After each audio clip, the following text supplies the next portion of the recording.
اللہ کے رسول مکرم صلی اللہ علیہ وسلم نے ارشاد فرمایا، یہ بخاری شریف میں بھی حدیث ہے، کہ مومن کا معاملہ بڑا عجیب ہے، اور عجیب عربی میں خوبصورت کو، عمدہ کو، بیوٹیفل، ریمارکیبل کو کہا جاتا ہے۔ مومن کا معاملہ بڑا عجیب ہے، بڑا خوبصورت ہے، اس کے ہر معاملے میں خیر ہی خیر ہے۔ اگر نعمت ملتی ہے اللہ کا شکر ادا کرتا ہے، تکبر میں نہیں آتا کہ میری ذہانت کی بنیاد پر، میرے علم کی بنیاد پر، میری کوالیفیکیشن کی بنیاد پر، میری ایکسپرٹیز کی بنیاد پر۔ آج تو یہ بڑی معروف بات ہے نا، میں دھوپ میں بال تھوڑی سفید کیے ہیں، ہاں جدی پشتی ہمارا کاروبار چلا آیا ہے، ایک جھوپڑی سے کام کیا تھا، 100 فیکٹریاں لے کر بیٹھے ہوئے، مذاق تھوڑی ہے۔ معاف کیجیے گا، یہ جملے دنیا میں اور لوگوں نے بھی کہے ہیں، اور ان میں سے کچھ کے واقعات کو قرآن کریم نے نقل بھی کیا ہے، دنیا پرستوں کے واقعات کو۔ سورۃ الکہف کی تلاوت جمعے کے دن تلقین کی گئی نا، اس کے 5ویں رکوع میں ایک باغ والے کا واقعہ آیا ہے، اور اس باغ والے نے بھی یہی کہا تھا، یہ کھیت تو میرے ہیں، یہ نہر کا انتظام تو میں نے کیا، یہ پانی کا انتظام تو میں نے کیا، یہ درخت تو میں نے لگائے، یہ باڑیں تو میں نے لگائیں، یہ پھل تو میری محنت سے مل رہا ہے۔ اللہ نے صاف چھٹیل کر دیا، تباہ کر دیا اس کے باغ کو۔ پورا واقعہ آپ کے علم میں ہوگا، مگر اسے کہا گیا تھا میرے علم کی بنیاد پر۔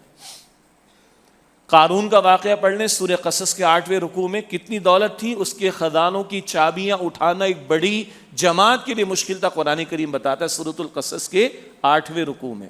لیکن اس نے بھی کہا من علم عندی، یہ میرے علم کی بنیاد پر مجھے ملا۔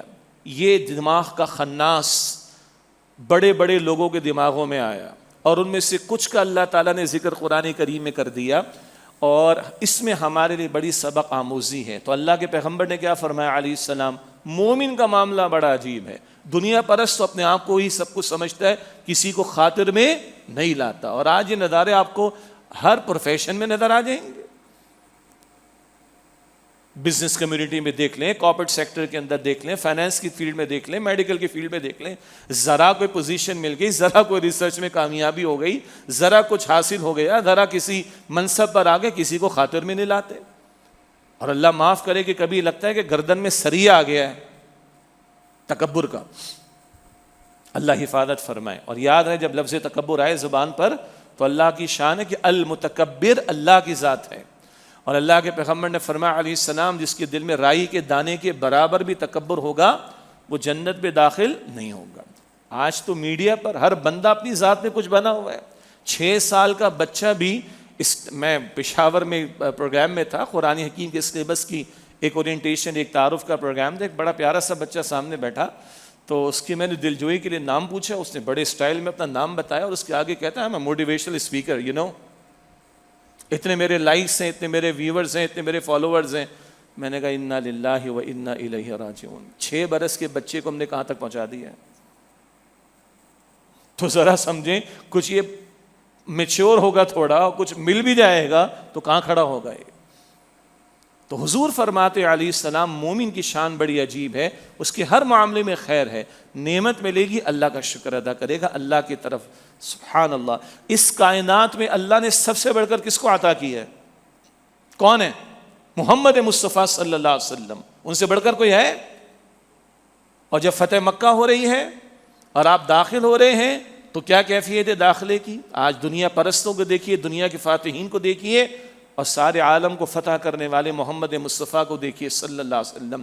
آپ کی پیشانی جو ہے وہ اونٹ کے کجاوے پر، وہ جو سیٹ ہوتی ہے نا اونٹ پر، اس پر ٹکی ہوئی ہے کہ میں اللہ کے ایک عاجز اور شکر گزار بندے کی حیثیت میں مکہ مکرمہ میں داخل ہو رہا ہوں، کسی فاتح کی حیثیت میں نہیں۔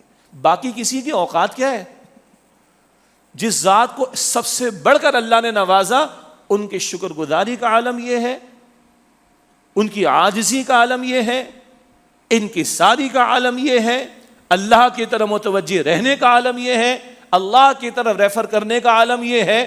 باقی کسی کی حیثیت کیا ہے کہ اپنے آپ کو کچھ سمجھو اور اکڑ میں آنے کی کوشش کرے اور تکبر کی کوشش کرے۔ اللہ ہم سب کی حفاظت فرمائے۔ تو آپ صلی اللہ علیہ وسلم نے فرمایا مومن کا معاملہ بڑا عجیب، بڑا عمدہ، بڑا خوبصورت۔ نعمت ملتی ہے اللہ کا شکر ادا کرتا ہے، اس میں خیر ہی خیر ہے۔ اور اللہ فرماتا ہے لئن شکرتم لازیدنکم، شکر ادا کرو گے اللہ فرماتا ہے مزید تمہیں عطا کروں گا۔ یہ سورہ ابراہیم کی آیت نمبر 7 ہے۔ اور اگلی بات اس حدیث مبارک میں آئی، اور جب اس بندہ مومن پر مصیبت آتی ہے، تکلیف آتی ہے، پریشانی آتی ہے، تو وہ اللہ کا فیصلہ مانتا ہے، اللہ کا ہی کل اختیار ہے۔ النافع، اللہ کی ذات، الضار، اللہ کی ذات، النافع، نفع کا کل اختیار رکھنے والا، الضار، نقصان کا کل اختیار رکھنے والا۔ تو آئی ہے تو اللہ کے اذن سے مصیبت آئی ہے، پریشانی آئی ہے، تکلیف آئی ہے، امتحان ہوا، آزمائش آئی ہے، بندہ صبر کرتا ہے اور اللہ کے فیصلے پر راضی رہتا ہے۔